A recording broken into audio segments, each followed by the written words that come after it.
साथियों, मुख्यमंत्री द्वारा दिवाली से पूर्व आउटसोर्स अस्थायी कर्मचारियों को वेतन के भुगतान करने की जो घोषणा की गई थी, उस घोषणा पर 100% अमल नहीं हुआ है। कई विभागों से हमको जानकारियां मिली कि वेतन और बोनस नहीं दिया गया है, कहीं कहीं दे दिया गया है। जहां जहां हमारे लोगों ने ऑल डिपार्टमेंट आउटसोर्स अस्थायी कर्मचारी संघ मोर्चा के पदाधिकारियों ने वेतन और बोनस के सवाल को लेकर प्रबंधक और कंपनियों पर दबाव बनाया, वहां यह वेतन मिला है। कई जगह तो हमको हड़ताल भी करनी पड़ी है। तो साथियों, मध्य प्रदेश के सरकारी विभागों में जो काम करने वाली जो आउटसोर्स कंपनियां हैं, उनके हौसले इतने बढ़े हुए हैं कि वो मुख्यमंत्री की भी घोषणा को अमल नहीं कर रही है। इससे अधिक शर्म की बात क्या हो सकती है। इसलिए साथियों, हम लोगों ने ये तय किया है कि पिछले 1-1.5 साल से हम लोग जिस ऑल डिपार्टमेंट आउटसोर्स अस्थायी कर्मचारियों की एकता बनाने का काम कर रहे थे, उस एकता को और मजबूती के साथ बनाना है और हमको चुप नहीं बैठना है। हमें निरंतर छोटी छोटी गतिविधियों के जरिए अपने सक्रियता को बनाए रखना है और उसको बढ़ाना है। आपने देखा होगा कि पहली दिवाली है जिससे पहले सरकार के हर विभाग की तरफ से आउटसोर्स अस्थायी कर्मचारियों के बारे में आदेश निकले, उनकी चर्चा हुई। मुख्यमंत्री ने खुद कहा कि इनको वेतन मिलना चाहिए, बोनस मिलना चाहिए। नहीं मिला वो एक उनकी सरकार की कंपनियों की मिलीभगत है। लेकिन आप लोगों के एकजुटता और आंदोलनों का ये असर है कि सरकार और मंत्री आपकी बात करने लगे, अधिकारी आपके लिए आदेश निकालने लगे। 22 सितंबर को जो भोपाल में आप लोगों ने कामगार क्रांति आंदोलन किया था और 16 जून को जो बोर्ड ऑफिस चौराहे पर भोपाल में जो चक्का जाम किया था, और इन दोनों ही आंदोलनों को जो मीडिया का कवरेज मिला था, जिसका एक व्यापक असर हुआ है, इस व्यापक असर का ही नतीजा है कि दिवाली से पहले वेतन और बोनस देने की घोषणा मुख्यमंत्री को करनी पड़ी थी। तो साथियों, हमें अपनी सक्रियता को नए तरीके से बढ़ाने की जरूरत है। हमारा एक बहुत महत्वपूर्ण मुद्दा है कि जो हमारा न्यूनतम वेतन पुनरीक्षित हुआ था, जिस पर हाई कोर्ट में स्टे लगा हुआ है, उस पर सरकार भी चुप है, श्रम विभाग भी चुप है, कंपनियां भी चुप है और हाई कोर्ट में भी उस पर कोई सुनवाई नहीं हो रही है। हम लोग इंदौर के श्रम कार्यालय पर एक दिन के धरने की योजना भी बना रहे हैं। वहां पर हमारे इंदौर, उज्जैन, रतलाम आसपास के संगठन के पदाधिकारी रहेंगे और हम लेबर कमिश्नर से ये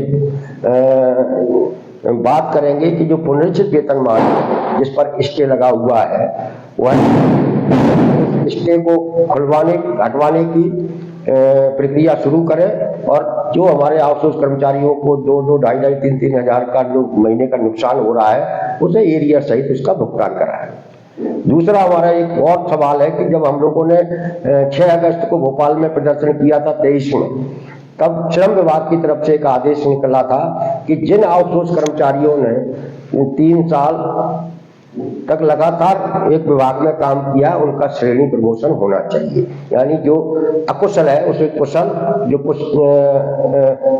और जो कुशल है उसे उच्च कुशल में उसका प्रमोशन होना चाहिए और उसको वेतनमान मिलना चाहिए। हम इस संबंध में भी लेबर कमिश्नर से बात करेंगे कि मध्य प्रदेश के किसी भी विभाग में जितने भी आउटसोर्स कर्मचारी काम करता है, उन्हें 10-10, 12-12, 15-15 साल हो गए, उनका आज तक श्रेणी प्रमोशन नहीं हुआ है। इसलिए जो अकुशल है उसे कुशल का वेतनमान मिलना चाहिए, जो अर्ध कुशल है उसको उच्च कुशल का वेतनमान मिलना चाहिए। और इस तरीके से भी आउटसोर्स कर्मचारियों के वेतन में 2-2, 3-3 हजार रुपए की बढ़ोतरी हो सकती है। तो हम इन 2 सवालों को लेकर आने वाले दिनों में बहुत जल्दी इंदौर में लेबर कमिश्नर से मिलने वाले हैं और उनसे कहने वाले हैं कि एक तो हाईकोर्ट का स्टे हटवाइए, दूसरा सारे आउटसोर्स कर्मचारियों का श्रेणी प्रमोशन दीजिए, जो श्रम विभाग के प्रमुख सचिव का आदेश भी है 2023 का। तो साथियों, हमें अपनी छोटी छोटी गतिविधियों के जरिए एक बड़े आंदोलन के लिए अपने आप को तैयार करना है। जैसा कि हमने आपसे लगातार हम कहते रहते हैं। अभी दीपावली से पूर्व भी हमारे स्वास्थ्य विभाग के आउटसोर्स कर्मचारियों ने जगह जगह हड़ताल की, आंदोलन किया। रीवा की ऐतिहासिक हड़ताल हुई, ग्वालियर में हड़ताल हुई, हमीदिया में हड़ताल हुई, भोपाल में, और जिला स्तर पर भी लोगों ने ज्ञापन दिए वेतन और बोनस के लिए। ये छोटी छोटी हड़तालों से में हम लोग जीते हैं। यह हमारा हौसला बढ़ाने के लिए, हमारा भरोसा और विश्वास पैदा करने के लिए कि हम इस आउटसोर्स अस्थायी कल्चर को खत्म करा सकते हैं, और मजबूत हुआ है। तो साथियों, एक निर्णायक आंदोलन के लिए, निर्णायक संघर्ष के लिए खुद को तैयार करने के लिए छोटे छोटे संघर्षों में मिलने वाली जीतें महत्वपूर्ण भूमिका निभाती है।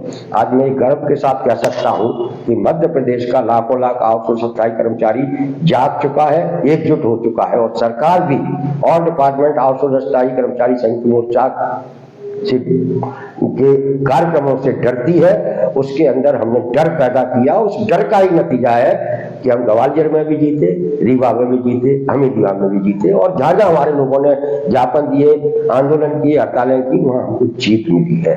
इसलिए साथियों, ऑल डिपार्टमेंट आउटसोर्स अस्थायी कर्मचारी मोर्चा के साथ जुड़िए, इसे मजबूत बनाइए, और अपने भविष्य को बेहतर बनाने की जो लड़ाई पिछले 1-1.5 साल से लगातार लड़ी जा रही है, उसे मजबूत कीजिए, उसे व्यापक बनाइए और जन जन तक इसे पहुंचाइए। क्योंकि सरकारी विभाग आपके हैं, इसलिए उनमें सरकारी कर्मचारी की तरह नौकरी करने का अधिकार आपको मिलना चाहिए। वहां से कंपनियों को वापस जाना चाहिए, बाहर जाना चाहिए, और यही संकल्प आप और हम सब ने इस दिवाली पर लिया है। और हम ये आज संकल्प लेते हैं अपने लाखों लाख कर्मचारियों के साथ कि 2025 की जब हम दिवाली मनाएंगे तो हमारे आउटसोर्स अस्थायी कर्मचारियों की जो अलग अलग विभागों में काम करते हैं, वह सब सरकारी कर्मचारी का दर्जा हासिल कर चुके होंगे। धन्यवाद, नमस्कार।